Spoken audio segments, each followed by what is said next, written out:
Assalamualaikum warahmatullahi wabarakatuh. Perkenalkan, saya Aziza Cinhayu, NPM C1C020091.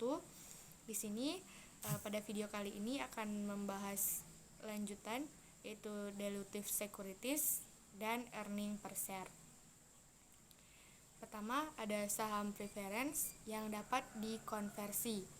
Saham preference yang dapat dikonversi adalah ekuitas, kecuali jika itu merupakan saham preference yang dapat bonus. Lalu pengkonversian atau pembelian kembali didasarkan pada nilai buku, tidak diakui kerugian atau laba. Jumlah lebih yang dibayarkan di atas nilai sering didebit dari laba ditahan. Selanjutnya ada waran saham. Waran saham adalah pemberian hak kepada pemegangnya untuk membeli saham pada harga dan periode tertentu. Biasanya penggunaan waran dapat berdampak kepada pemegang saham untuk membeli harga saham biasa perusahaan dengan harga yang lebih murah. Situasi atau kondisi yang bisa membuat penerbitan waran saham. Yang pertama itu adalah agar sekuritas lebih menarik. Yang kedua, memberikan preemptive right atau hak membeli terlebih dahulu kepada pemegang saham. Yang ketiga ada sebagai kompensasi kepada karyawan. Di sini ada contoh waran saham pada situasi 1. Waran saham yang diterbitkan dengan sekuritas lainnya pada dasarnya merupakan opsi jangka panjang, digunakan dengan metode with and without untuk alokasi komponen pada waran yang diterbitkan dengan sekuritas lainnya.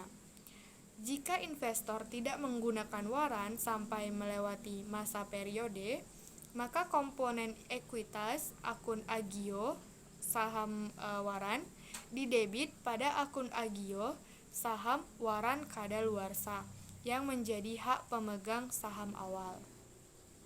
Kemudian waran saham pada situasi 2, hak membeli saham tambahan saat penerbitan saham baru secara proporsional. Untuk mencegah dilusi atau spotting, merupakan opsi jangka pendek, perusahaan hanya membuat memorandum entry ketika menerbitkan waran kepada pemegang saham. Jika perusahaan menerima kas lebih besar dari nilai wajar per saham, maka dikreditkan pada akun agio saham biasa dan sebaliknya. Waran saham pada situasi ketiga, hak membeli saham bagi eksekutif dan karyawan kunci. Kompensasi jangka panjang bertujuan untuk meningkatkan loyalitas pada karyawan kunci. Kemudian ada metode pelaporan opsi saham. Yang pertama metode nilai intrinsik, yaitu perbedaan harga saham dengan cara menggunakan waran saat waran diberikan.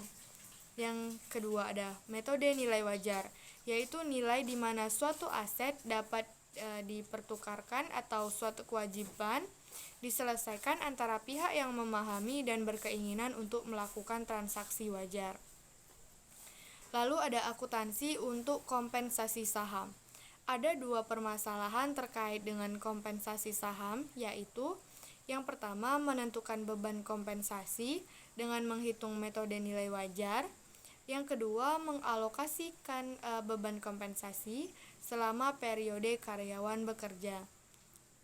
Untuk menghitung harga per lembar saham ada 2 cara. Pertama secara sederhana atau LPS sederhana, yaitu menghitung harga per lembar saham tanpa mempertimbangkan adanya potensial dari sekuritas dilutif. Rumus LPS sederhana adalah LPS sama dengan laba bersih dikurang dividen untuk pemegang saham preference dibagi jumlah rata-rata tertimbang untuk saham biasa yang beredar.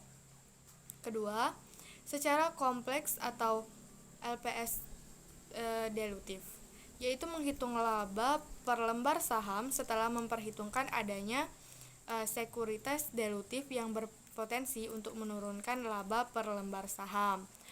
untuk menghitung jumlah rata-rata tertimbang saham beredar, maka perusahaan harus melakukan pembobotan jumlah saham beredar berdasarkan bagian periode saham tersebut beredar. Pertama, penyesuaian laba setelah pajak. Dividen dari efek berpotensi saham biasa yang bersifat dilutif. Bunga dari efek berpotensi saham biasa yang dilutif yang diakui pada periode bersangkutan. Perubahan pendapatan atau beban dari konvensi efek berpotensi saham biasa yang sifatnya dilutif.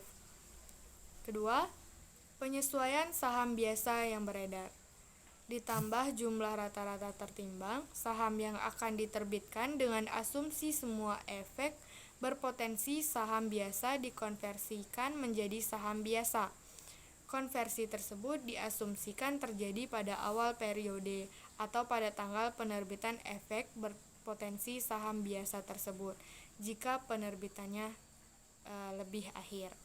Nah, itulah untuk materi kali ini. Apabila ada kesalahan, saya mohon maaf. Saya akhiri. Wassalamualaikum warahmatullahi wabarakatuh.